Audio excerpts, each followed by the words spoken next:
जय हिंद दोस्तों, आज के इस वीडियो के माध्यम से हम कक्षा 10 विज्ञान के मॉडल पेपर का फुल सॉल्यूशन इस बोर्ड की कॉपी पर और ये गोला भरने वाला ओएमआर शीट पर बताने वाले हैं। और अगर आपका भी पेपर 29 फरवरी को विज्ञान का है ना, तो 100% बोल रहा हूं कि विज्ञान के पेपर में अगर इसको फुल देख लेते हो वीडियो को, तो 100% बोल रहा हूं कि विज्ञान के पेपर में 95 98 लेकर आओगे, धुआं धुआं करके आओगे बोर्ड के पेपर में। इस वीडियो को जो बच्चा एंड तक देख लेगा तो उसका 95 विज्ञान में आराम से फिक्स हो जाएगा। बहुत बेहतरीन तरीके से बताएंगे कि कैसे आपको विज्ञान की कॉपी लिखनी है, डायग्राम कैसे बनाना है, न्यूमेरिकल कैसे सॉल्व करना है, सारी चीजें आज की इस वीडियो में एकदम अच्छे से बोर्ड की कॉपी पर बताने वाले हैं। कहीं नहीं खोजना है कि कैसे कॉपी लिखना है, सारी चीजें आज की इस वीडियो में बताएंगे। और बताएंगे ये भी कि टॉपर कैसे विज्ञान की कॉपी लिखते हैं, जो कि उनके 100 में 100 मार्क्स भी आ जाते हैं। ठीक है ना, तो सारी चीजें आज के इस वीडियो के माध्यम से आपको बताने वाले हैं। तो आप सबसे एक ही रिक्वेस्ट है कि वीडियो को लाइक कर दीजिएगा और हमारे इतने मेहनत के लिए चैनल को सब्सक्राइब कर दीजिएगा, वही हमारे लिए मोटिवेशन है। ठीक है ना, तो चलिए ये है आपका, देख सकते हैं कि 2023-24 का विज्ञान का वायरल मॉडल पेपर, जिसको यूपी बोर्ड ने खुद जारी किया है ताकि इसको बच्चे पढ़कर विज्ञान में 95 98 लेकर आए। देख सकते हैं आपका ये मॉडल पेपर है। ठीक, तो आज के इस वीडियो में इस मॉडल पेपर का फुल सोल्यूशन देखने वाले हैं। उससे पहले देख लीजिए, यही आपका ओएमआर शीट है। ओएमआर शीट भी आज की इस वीडियो में आपको बताएंगे,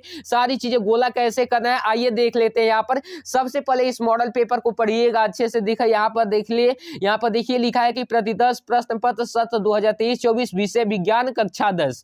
आपका पूर्णांक 70 नंबर का रहेगा। समय आपका 3 घंटे 15 मिनट रहेगा और 15 मिनट सबसे पहले जो आपके मिलेंगे वो प्रश्न पत्र यानी कि क्वेश्चन पेपर को पढ़ने के लिए मिलेंगे। ठीक है ना, उसके बाद यहाँ पर दिया है कि प्रश्न पत्र 2 खंड, खंड अ तथा खंड ब में विभाजित है। तो खंड अ ये आपका है जिसमें बहुविकल्पीय प्रश्न 20 नंबर के आएंगे और खंड ब में आपके वर्णनात्मक प्रश्न 50 अंक के आएंगे। ठीक है ना, तो आइए सबसे पहले हम देख लेते हैं बहुविकल्पीय प्रश्नों को। तो देख सकते हैं खंड अ बहुविकल्पीय प्रश्न उपखंड क दिया हुआ है। उपखंड क यानी कि इसमें केवल आपको फिजिक्स के क्वेश्चन दिए गए हैं। तो सबसे पहले देखिए, इसको पढ़िए अच्छे से। कर रहा है कि 2 पृष्ठों से घिरा हुआ कोई पारदर्शी माध्यम जिसका एक पृष्ठ, एक या दोनों पृष्ठ गोलीय है, वह कहलाता है, क्या कहलाता है? आपका ऑप्शन दिया है गोलीय दर्पण, दूसरा दिया है त्रिज्या, तीसरा दिया है गोलीय लेंस और चौथा दिया है समतल दर्पण। तो ये जो आपका कहलाता है, क्या कहलाता है? आपका कहलाता है गोलीय लेंस।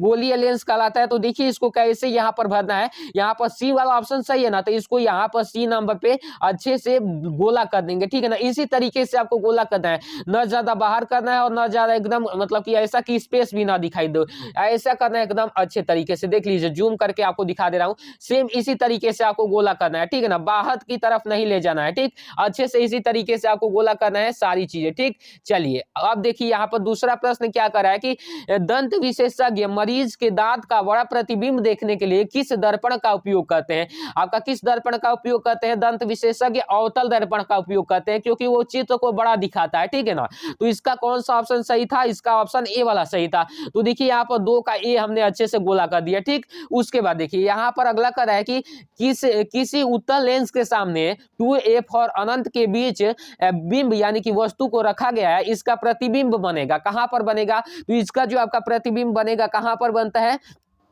इसका प्रतिबिंब कैसा बनता है ये पूछा गया है, या इसका प्रतिबिंब कैसा बनेगा? इसका प्रतिबिंब जो बनेगा ना, वास्तविक बनेगा, उल्टा बनेगा और छोटा बनेगा। तो देखिए इसको कैसे हम भरेंगे। इसको 3 नंबर का जो सही है, ए वाला सही है, तो यहाँ पर 3 का ए अच्छे से गोला कर देंगे। ठीक है ना, चलिए उसके बाद देखिए यहाँ पर कर रहा है, क्या कर रहा है कि मानव नेत्र यानी कि मानव नेत्र अभिनेत्र लेंस की फोकस दूरी को समायोजित करके विभिन्न दूरियों पर रखी वस्तुओं को फोकसित करता है।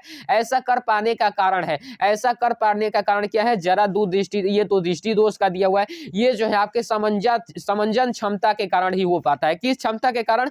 असमंजन क्षमता, समंजन क्षमता के कारण हो पाता है। तो इसका बी वाला ऑप्शन सही है। तो देखिए चौथे का हमने बी वाला अच्छे से कलर कर दिया। ठीक, अच्छे से देखना, थोड़ी वीडियो लंबी होगी लेकिन आपका 95 नंबर आज की इस वीडियो से फिक्स हो जाएगा। ठीक है ना, अभी कॉपी कैसे लिखनी है जस्ट अभी बताऊंगा, ये खत्म कर लेते हैं फटाक से। ठीक, यहाँ पर कह रहा है कॉलम ए में दी गई राशियों का सुमेलन कॉलम बी के दिए गए एसआई मात्रों से सही विकल्प चुनिए। यहाँ पर देखिए 1 अंक आपका है। तो यहाँ पर देखिए कह रहा है यहाँ पर इसको मिलाना है। तो देखिए इसको मिलाएंगे तो इसको कौन सा, देखिए चौथा का जो है प्रतिरोध का कौन सा होता है, प्रतिरोध का ओम होता है, यानी कि चौथा का जो होगा तीसरा होगा, ठीक है ना। उसके बाद विद्युत शक्ति का मात्रा कौन सा होगा, विद्युत शक्ति का वाट होता है, विद्युत धारा का जो होता है एम्पियर होता है, और विद्युत विभवांतर का वोल्ट होता है, ठीक है ना। यानी कि पहले का जो चौथा सही हो, पहले का जो चौथा सही हो, उसके बाद देखिए जो पहले का चौथा सही हो, उसके बाद जो दूसरे का कौन सा विद्युत धारा का एम्पियर, दूसरे का यहाँ पर दूसरे का दूसरा सही हो,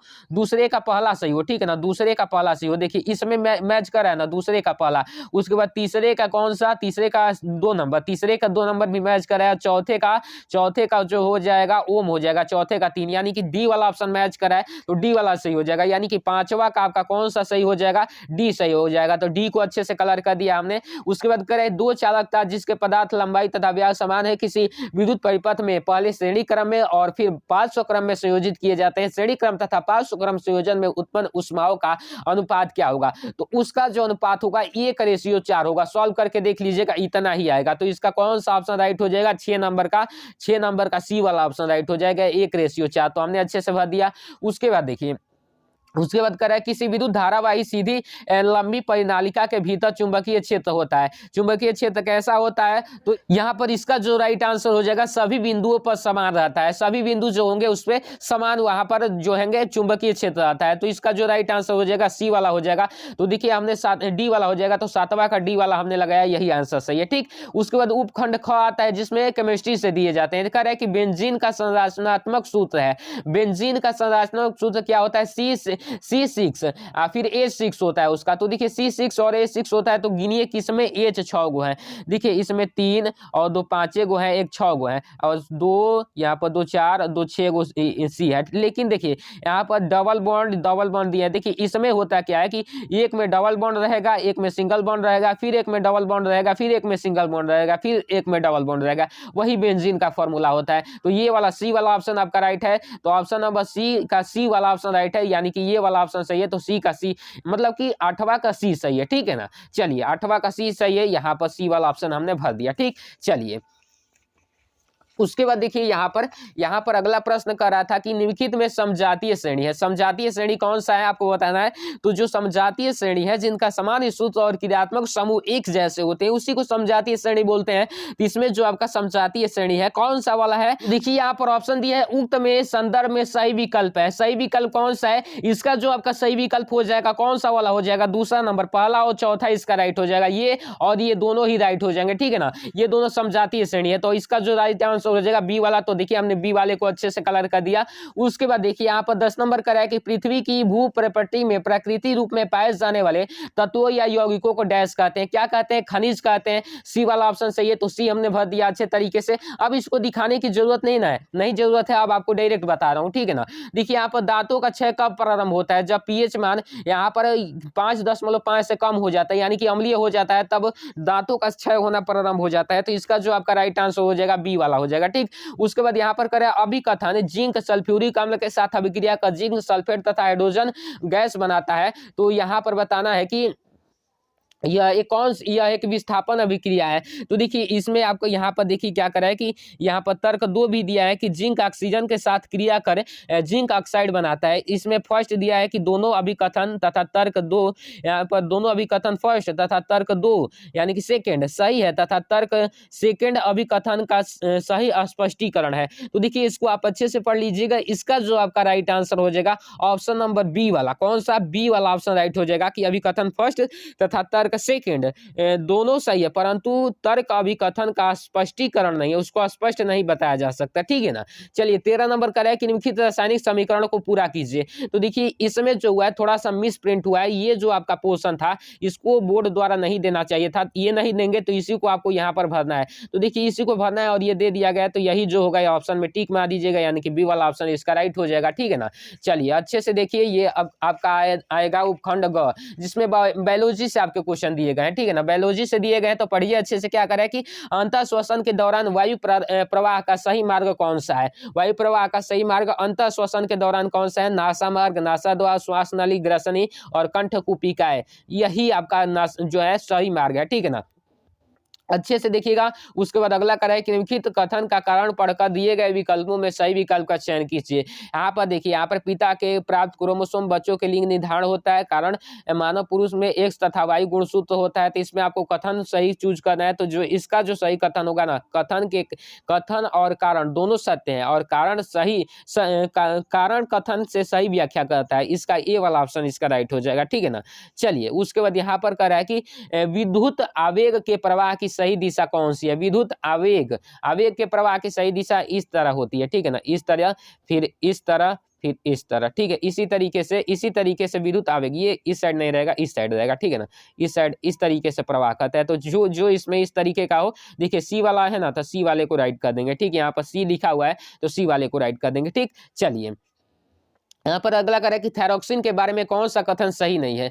थायरॉक्सिन के बारे में कौन सा कथन सही नहीं है। थायरॉक्सिन के संश्लेषण के लिए लौह आवश्यक होता है। यह शरीर में कार्बोहाइड्रेट, प्रोटीन तथा वसाओं के उपचार का निर्माण करता है। थायरॉक्सिन के संश्लेषण के लिए थायराइड ग्रंथि को आयोडीन की आवश्यकता होती है। थायरॉक्सिन को थायराइड हार्मोन भी कहते हैं। तो इसका कौन सा कथन सही नहीं है। तो देखिए, थायरॉक्सिन के संश्लेषण के लिए लौह आवश्यक है, यही कथन सही नहीं है, यही कथन गलत दिया हुआ है। तो इसका कौन सा ऑप्शन राइट हो जाएगा, ए वाला हो जाएगा, ठीक। चलिए, अगला क्वेश्चन देखते हैं। अगला क्वेश्चन क्या कर रहा है कि यहाँ पर निम्नलिखित चित्र में भाग ए तथा सी किस का अगला क्वेश्चन कर रहा है अगला क्वेश्चन कर रहा है कि निम्नलिखित चित्र में भाग ए, बी तथा सी किस क्रम में है। किस क्रम में आपको बताना है। तो देखिए, यहाँ पर ये जो है आपका किस क्रम में है, इसको बताना है। तो ये जो है, ये आपका जो है प्रांकुर है। क्या है, प्रांकुर है, ठीक है ना। ये आपका प्रांकुर है।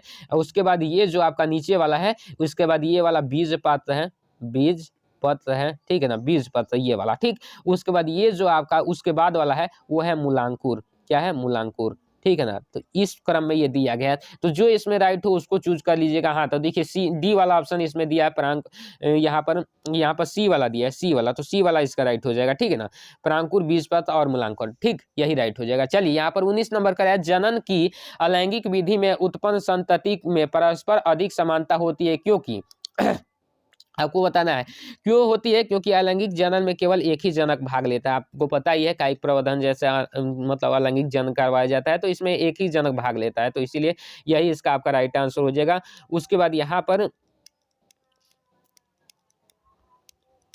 पर दूसरा भी कर है कि अलैंगिक जनन में युग्मक शामिल नहीं होते, ये भी आपका राइट आंसर है। तो इसका जो आपका राइट आंसर हो जाएगा ए, और यानी कि फर्स्ट और सेकंड दोनों हो जाएगा, यानी कि ये वाला ऑप्शन राइट हो जाएगा। चलिए, अगला करा है कि एक आहार श्रृंखला में तीसरे पोषी स्तर पर हमेशा कौन रहता है। कौन रहता है, ये तो बहुत आसान है, मांसाहारी प्राणी होता है। तो उसके बाद ये देखिए, आपका 20 समाप्त हो गया। अब आते हैं अब आपके वर्णनात्मक प्रश्न पर, जिनका उत्तर हम देखेंगे इस कॉपी पर, बोर्ड के कॉपी पर। तो देखिए, इस तरीके से आपकी बोर्ड की कॉपी मिलती है। अब देखिए, यहाँ पर प्रश्न नंबर खंड ब में वर्णनात्मक प्रश्न पूछे जाते हैं 50 अंक के। तो प्रश्न नंबर 1 का है कि दृष्टि दोष किसे कहते हैं, यह कितने प्रकार के होते हैं। 4 नंबर का है, ठीक है ना, 4 नंबर का है, 2+2। तो देखिए, इसको कैसे हमने लिखा है बोर्ड की कॉपी पर, अच्छे से देखिए। सबसे पहले देखिए, यहाँ पर अच्छे से इसको मोड़ लेते हैं। उसके बाद देखिए, सबसे पहले हेडिंग देखिए, हेडिंग खंड ब वर्णनात्मक प्रश्न हमने कैसे लिखा है, मोटे गाढ़े पेन से हमने लिख दिया खंड ब और ब्रैकेट में लिख दिया वर्णनात्मक प्रश्न, अच्छे तरीके से, ठीक।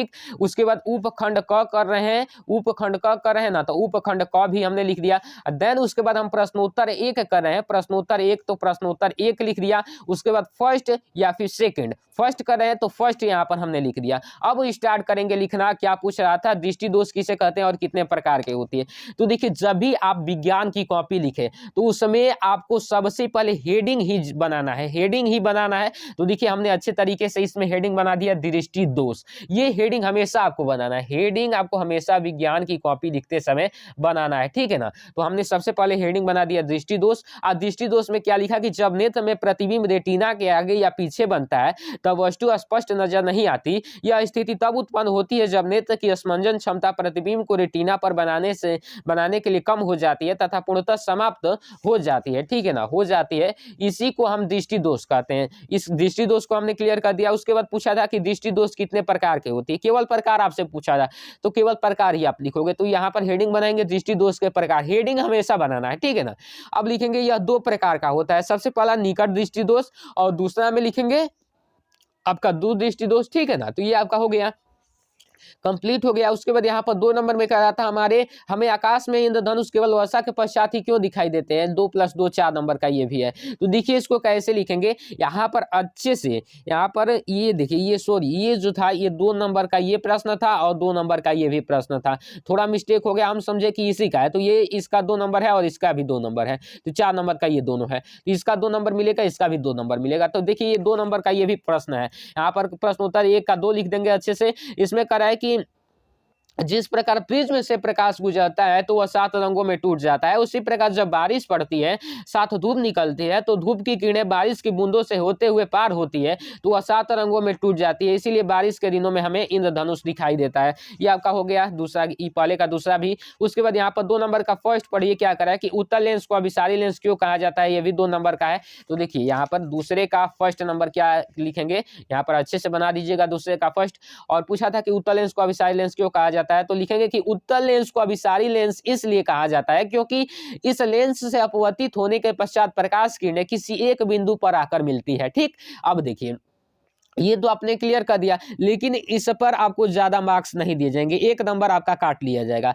अब कैसे फुल मार्क्स मिलेंगे, फुल मार्क्स जब ही मिलेगा जब ही आप उसका डायग्राम बनाओगे। देखिए ये डायग्राम हमने बना दिया, अब कोई भी एक भी नंबर नहीं काटेगा, 2 में 2 फुल देखा जाएगा और उनको समझ में भी आ जाएगा कि ये बच्चा इंटेलिजेंट है। तो अच्छे से डायग्राम बनाना आपको नहीं भूलना है, जिसका भी डायग्राम मालूम हो, जिसका भी डायग्राम बनाने की जरूरत हो तुरंत बना दीजिएगा। ठीक, तो इसका डायग्राम इस तरीके से बना दिया हमने। उसके बाद प्रश्न उत्तर 2 का यहाँ पर सेकंड वाला करा था कि अवतल दर्पण तथा उत्तल दर्पण का उपयोग लिखिए। इसका उपयोग आपको लिखना है 4, यहाँ पर इसका भी 2 नंबर मिलेगा। तो इसका उपयोग देखिए अवतल और उत्तल दोनों का। तो प्रश्न उत्तर 2 का दूसरा कर रहे हैं, तो इसमें लिखेंगे अवतल दर्पण के उपयोग। इसमें लिखेंगे कि गाड़ी के हेडलाइट में, दूसरा नंबर में लिखेंगे दाढ़ी बनाने वाले दर्पण में, तीसरा में लिखेंगे लेजर लाइट के में प्रयोग करते हैं। ठीक, उसके बाद देखिए उत्तल दर्पण का देखिए क्या लिखा गया है कि उत्तल दर्पण के उपयोग में यहाँ पर लिखेंगे कि वाहनों के साइड मिरर के रूप में करते हैं, सड़क या गलियों के पल के ऊपर परावर्तक के रूप में। ठीक है ना, क्योंकि ये प्रकाश को फैलाता है। ठीक,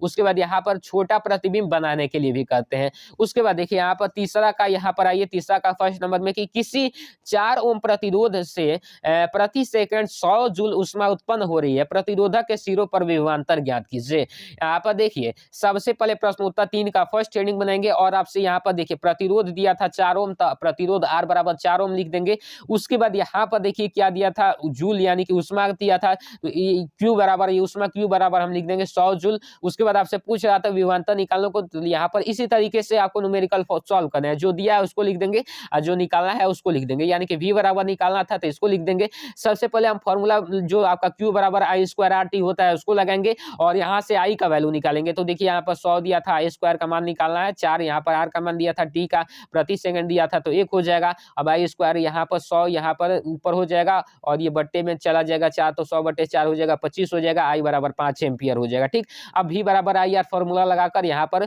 V का मान निकाल लिए हम, कितना 20 वोल्ट निकाल लिए। तो इसका ये आपका ये, लेकिन एक चीज ध्यान रखना है कि आप जब भी सॉल्व करें न्यूमेरिकल तो उसमें मात्रक लिखना नहीं भूलना है, मात्रक हमेशा लिखना है, वरना मात्रक नहीं लिखोगे तो आधे नंबर दिए जाएंगे। तो ये चीज हमेशा ध्यान देना है। उसके बाद यहाँ पर पढ़िए क्या करा है 3 का, यहाँ पर दूसरा नंबर की 20 ओम प्रतिरोध की कोई विद्युत स्थिति 5 एम्पियर धारा लेती है तो 30 सेकंड में उत्पन्न ऊष्मा का परिकल्पना कीजिए। यहाँ पर देखिए प्रतिरोध का मान दिया था 20 ओम और धारा का मान दिया था 5 ओम और T का मान दिया था 30 सेकंड और निकालना था H बराबर यानी कि ऊष्मा बराबर। तो ऊष्मा बराबर क्या होता है, H बराबर I² RT होता है। H बराबर I² RT में यहाँ पर I का मान 5 दिया था तो 5 का स्क्वायर हो जाएगा, R का मान 20 था तो 20 का हो जाएगा, T का मान 30 था तो 30 लिख दिया। अब यहाँ पर गुना करेंगे तो आपका 15,000 जूल आएगा और 15,000 जूल को किलो जूल में बदलेंगे तो 1,000 से भाग हो जाएगा यानी कि 15 किलो जूल हो जाएगा। ठीक, तो मात्रक लिखना नहीं भूलना है, ये आपका आंसर हो जाएगा। ठीक, चलिए यहाँ पर चौथा नंबर देखिए, चौथा का पहला क्या करे कि 2 चुंबकीय क्षेत्र देखा है एक दूसरे को प्रतिच्छेदित क्यों नहीं करती, तो क्यों नहीं करती आपको स्पष्ट करना है। तो चौथे का पहला में ये लिखेंगे कि यदि 2 चुंबकीय रेखा एक दूसरे को प्रतिच्छेदित करे तो इसका अर्थ होगा कि प्रतिच्छेद बिंदु पर चुंबकीय क्षेत्र की 2 दिशाएं और दिक्सूची में दिशाओं को दो दिशाओं को संकेत करना संभव नहीं है, इसलिए चुंबकीय क्षेत्र रेखाएं कभी एक दूसरे को नहीं प्रतिच्छेद करती है, यानी कि प्रतिच्छेद नहीं करती है। ठीक, तो इसको लिख देंगे। उसके बाद चौथा का दूसरा करा है कि चुंबकीय क्षेत्र रेखाओं के गुणों को लिखिए, तो इसके गुण लिखना है। 2-2 नंबर के तीनों प्रश्न है, तो देखिए इसको कैसे लिखेंगे। चौथा का दूसरा हेडिंग बनाएंगे, लिखेंगे चुंबकीय क्षेत्र में चुंबकीय क्षेत्र रेखाएं चिकने बंद वक्र होते हैं जो परस्पर कभी प्रतिच्छेदित नहीं करती। उसके बाद दूसरा नंबर में लिखेंगे ये उत्तरी ध्रुव से निकलकर दक्षिण ध्रुव की ओर जाती है। उसके बाद 3 नंबर में लिखेंगे कि चुंबकीय रेखाएं चुंबकीय क्षेत्र की मजबूती को दर्शाती है, तो ये इनके गुण हो गए। ठीक, उसके बाद देखिए यहाँ पर चौथे का तीसरा करा है कि किसी चुंबकीय क्षेत्र में स्थित विद्युत धारावाही चालक पर आरोपित बल कब अधिक होगा, ये भी 2 नंबर का पूछा जाएगा। तो देखिए चौथे का 3 यहाँ पर हेडिंग बनाएंगे और इसमें यहाँ पर लिखेंगे कि किसी चुंबकीय क्षेत्र में स्थित विद्युत धारावाही चालक पर आरोपित बल तब अधिक होता है जब विद्युत धारा की दिशा चुंबकीय क्षेत्र की दिशा के लंबवत हो, यानी कि 90 डिग्री पर हो। ठीक है ना, तभी अधिक होता है। चलिए यहाँ पर ये हो गया। उसके बाद यहाँ पर देखिए अथवा करके भी दिया गया था, ऊपर वाला कीजिए या फिर नीचे वाला कीजिए, तो हमने ये बता दिया, ये आप चाहें तो अपने से कर सकते हो। उसके बाद उपखंड ख आता है जिसमें आपके केमिस्ट्री से प्रश्न दिए गए हैं। ये देखिए 4 नंबर का, तो 4 नंबर का ये प्रश्न दिया गया। पढ़िए क्या करा है कि निम्नलिखित अभिक्रियाओं को संतुलित रासायनिक समीकरण लिखिए। ये मोस्ट इंपॉर्टेंट है, हर एक साल ये पूछता है। तो आइए इसको कैसे हमने सॉल्व किया है, देखिए यहाँ पर देखिए अच्छे से सारी चीजें आपको अच्छे से बताएंगे। देखिए यहाँ पर कह रहा है कि फर्स्ट में कि तनु सल्फ्यूरिक अम्ल का दानेदार जिंक के साथ अभिक्रिया कराना है, तो तनु सल्फ्यूरिक अम्ल का यहाँ पर लिख दिए और दानेदार जिंक या जिंक लिख दिए। जिंक सल्फेट बनाएगा और हाइड्रोजन गैस बाहर निकालेगा, तो इसका हम फॉर्मूला लिखेंगे H2SO4 और इसका लिखेंगे जिंक का Zn, और यहाँ पर क्या हो जाएगा ZnSO4 हो जाएगा और H2 यानी कि हाइड्रोजन बाहर निकल जाएगा। तो सेम इसी तरीके से आपको सबसे पहले ये हिंदी में लिख देना है, उसके बाद आपको फॉर्मूला लिखना है, तब जाकर फुल मार्क्स दिए जाएंगे। उसके बाद अगला करा है कि तनु हाइड्रोक्लोरिक अम्ल मैग्नीशियम पट्टी के साथ अभिक्रिया, तो हाइड्रोक्लोरिक अम्ल यहाँ पर मैग्नीशियम पट्टी को यहाँ पर पहले लिख देंगे और हाइड्रोक्लोरिक अम्ल को लिख देंगे बाद में, और मैग्नीशियम क्लोराइड बनाएगा और हाइड्रोजन गैस बाहर निकाल देगा। तो Mg इसका फॉर्मूला होता है, इसका होता है H2SO4, तो MgSO4 हो जाएगा और H2 बाहर निकल जाएगा। उसके बाद देखिए यहाँ पर अगला करा था कि नाइट्रोजन हाइड्रोजन गैस के संयोग से अमोनिया बनता है, यानी कि N2 और 3H से 2NH3 बनता है, इसी को लिखना है। तो नाइट्रोजन और हाइड्रोजन से अमोनिया बनता है, तो N2 + 3H 2NH3 हो जाएगा। ये बैलेंस करके हमने लिख दिया अच्छे तरीके से। उसके बाद यहाँ पर देखिए अगला करें हाइड्रोजन सल्फाइड गैस का वायु में दहन करने पर जल एवं सल्फर डाइऑक्साइड बनता है। हाइड्रोजन सल्फाइड का वायु में दहन करना है तो वायु लिख देंगे, जल और सल्फर डाइऑक्साइड बनता है तो इसको लिख देंगे। और हाइड्रोजन सल्फाइड का फॉर्मूला होता है H2S और वायु का होता है O2, यहाँ पर 2H2O बन जाएगा + 2SO2 हो जाएगा, और इसको हम बैलेंस कर देंगे अच्छे तरीके से। ठीक, उसके बाद देखिए यहाँ पर अगला करा है कि प्रश्न नंबर 6 की निम्नलिखित का कारण बताइए। यहाँ पर प्लेटिनम सोना एवं चांदी का उपयोग आभूषण बनाने के लिए किया जाता है, 2 नंबर का आपका यहाँ पर करा है। तो देखिए 6वां का पहला हम कैसे लिखेंगे प्लेटिनम सोना एवं चांदी बहुत कम अभिक्रियाशील है तथा ये संक्षारित नहीं होते, इसलिए इनका चमक भी तेज होती है तथा इनका उपयोग आभूषण बनाने के लिए किया जाता है। उसके बाद यहाँ पर 6वां का दूसरा यहाँ पर करा है निष्कर्षण प्रक्रम में कार्बोनेट तथा सल्फाइड आयंस को ऑक्साइड में परिवर्तन किया जाता है।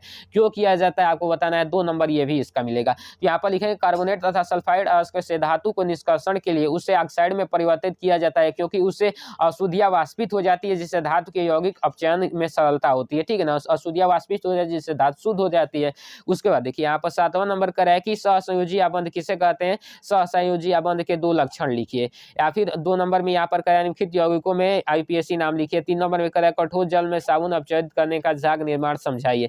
अब देखिए यहाँ पर ये 7 नंबर था ना, 7 का इधर आएंगे तो एक अथवा करके भी दिया है, तो हमने अथवा वाला किया है। तो देखिए अथवा करके दिया था तो क्या दिया था इसमें कि निम्नलिखित पर टिप्पणी लिखे 2 + 2 + 2 यानी कि 2-2 नंबर का तीनों है। इसमें करा है विकृति गंधिता पर, रेडॉक्स अभिक्रिया पर, एस्टीकरण अभिक्रिया पर, 6 नंबर का है। तो देखिए इसको कैसे लिखेंगे, 7वां नंबर का अथवा वाला। तो देखिए यहाँ पर हमने लिखा 7वां का अथवा। फर्स्ट नंबर कर रहे हैं तो 7वां के अथवा का फर्स्ट क्या था, विकृति गंधिता, तो फर्स्ट बना के विकृति गंधिता लिख दिए। इसमें लिखेंगे तेल या वसा युक्त खाद्य पदार्थ उपचयित होकर अपना स्वाद एवं गंध को बदल लेते हैं, यह घटना विकृति गंधिता कहलाती है। ठीक, उदाहरण के लिए नमकीन, चिप्स आदि लंबे समय तक रखने से उनका स्वाद एवं गंध अप्रिय हो जाता है, यानी कि खराब हो जाता है। उसके बाद 2 नंबर में था रेडॉक्स अभिक्रिया, तो इसमें 2 लिखकर रेडॉक्स अभिक्रिया लिखेंगे। इसमें लिखेंगे वह रासायनिक अभिक्रिया जिसमें एक अभिकारक ऑक्सीकरण तथा दूसरे का अपचयन होता है, रेडॉक्स अभिक्रिया कहलाती है। देखिए उदाहरण दे देंगे यहाँ पर एग्जाम्पल में CuO plus H2 Cu plus H2 हो जाएगा। यहाँ पर देखिए Cu के साथ O हब हट गया यानी कि इसका अपचयन हो गया, और H2 के साथ जुड़ गया यानी कि ऑक्सीकरण हो गया यानी कि उपचयन इसका हो गया। ये आपका रेडॉक्स अभिक्रिया हो गया। उसके बाद पूछा था एस्टीकरण अभिक्रिया पर, तो 3 नंबर लिखेंगे एस्टीकरण अभिक्रिया। इसमें लिखेंगे जिस प्रकार अम्ल एवं क्षार की पारस्परिक अभिक्रिया से लवण तथा जल बनते हैं, ठीक उसी प्रकार अम्ल तथा एल्कोहल के अभिक्रिया से एस्टर तथा जल बनता है। देखिए एसिटिक अम्ल का फॉर्मूला है CH3COOH और C2H5OH एथिल एल्कोहल है। इसको हम सांद्र H2SO4 में डुबोकर क्रिया कराएंगे तो बनेगा CH3CO, फिर COO C2H5 प्लस H2O। ये एथिल एसीटेट है यानी कि इसको एस्टर बोलते हैं, और ये आपका जल बाहर निकल जाएगा। अब देखिए यहाँ पर ये हो गया। उसके बाद देखिए अब यहाँ पर आ रहा है उपखंड ग। उपखंड ग में यहाँ पर बायोलॉजी से प्रश्न आए हैं, तो देखिए इसमें करा है जैव निम्नकरणीय तथा गैर जैव निम्नकरणीय पदार्थों के बीच अंतर बताइए, इनके उदाहरण भी दीजिए। यानी कि 4 नंबर का है ये दोनों, मतलब यही एक प्रश्न केवल 4 नंबर का है। तो देखिए इसको कैसे हम लिखेंगे अच्छे से कॉपी पर देखिए, यहाँ पर अच्छे से लिखेंगे उपखंड ग सबसे पहले लिखेंगे और प्रश्नोत्तर 8 लिखेंगे, और जैव निम्नकरणीय एक साइड बनाएंगे और गैर जैव निम्नकरणीय बनाएंगे। इसमें अंतर लिखना था तो इसमें लिखेंगे ये वे अपशिष्ट पदार्थ हैं जिन्हें हानि रहित पदार्थों में तोड़ा जाता है जैसे गोबर, और ये वे अपशिष्ट पदार्थ हैं जिन्हें हानिकारक पदार्थों में नहीं तोड़ा जा सकता है जैसे DDT, प्लास्टिक आदि। उसके बाद वे पदार्थ जीवाणुओं बैक्टीरिया द्वारा अपघटित हो जाते हैं और इस प्रकार पारिस्थितिक तंत्र में संतुलन बनाए रखते हैं। उसके बाद वे पदार्थ बैक्टीरिया जैसे जीवाणुओं द्वारा अपघटित नहीं होते हैं, ये लिख देंगे अच्छे से, ठीक।